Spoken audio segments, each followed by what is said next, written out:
અત્યારે શિયાળો છે એટલે વસાણાની સાથે સાથે તેલ અને ચોખાની પણ સિઝન છે. એમાં તેલને તો આપણે બારે માસ સાચવવા માટે કંઈ ખાસ કરવું નથી પડતું, પણ ચોખાને બારે માસ સાચવવા માટે આપણે એને દિવેલથી મોઈએ છીએ, કારણ કે આપણે ગુજરાતીઓ બધું જ અનાજ 12 માસનું ભરીએ છીએ.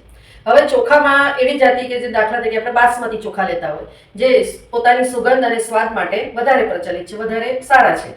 તો જ્યારે એને દિવેલથી મોઈએ છે ને, ત્યારે લગભગ 6-7 મહિના પછી, કારણ કે બાસમતી જે ચોખા છે એ સોફ્ટ વધારે હોય, એટલે જ્યારે પણ એને આપણે દિવેલથી મોઈએ તો 6-7 મહિના પછી પોતાની સુગંધ ગુમાવી દે છે, અને સાથે સાથે પોતાનો સ્વાદ પણ, એક જે મીઠાશ પડતો સ્વાદ છે એ પણ ગુમાવી દે.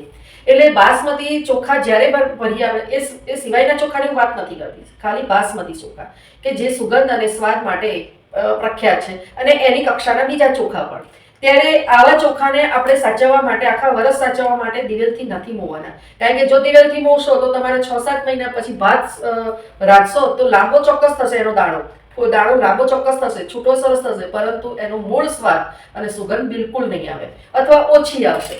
તો એના માટે ક્યારેય તમે દિવેલથી મોશો નહીં, પરંતુ એને તજપત્તા છે, તજપત્તાની પોટલી છે, અથવા તો આવી પારાની ગોળીઓ કરી અને એમાં નાખો. પારાની ઢીપલી મળે છે, પારાની આવી ગોળીઓ મળે છે, તજપત્તા છે, અથવા લવિંગ તમે ચોખામાં પાથરી દો. આ બાસમતી ચોખા માટે જ આ ટિપ્સ છે, બીજા કોઈ ચોખા માટે આ ટિપ્સ નથી, કારણ કે આ ચોખાની સ્વાદ અને સુગંધ બંને ગુમાવે છે જ્યારે તમે દિવેલથી એને મોવો છો ત્યારે. એટલે બાસમતી ચોખા દિવેલ ન પીવે તો જ સારું, તો જ એનો પોતાનો સ્વાદ અને સુગંધ અગ્રેસર રહેશે. એટલે એને તજપત્તા, લવિંગ અથવા આવી પારાની પોટલી કરી અને ચોખાને કોરા જ રહેવા દો, અને આ રીતે એમાં નાખી અને સાચવણી કરો, તો તમારો બાસમતી ચોખો છે એ આખું વર્ષ સ્વાદ અને સુગંધથી ભરપૂર રહેશે.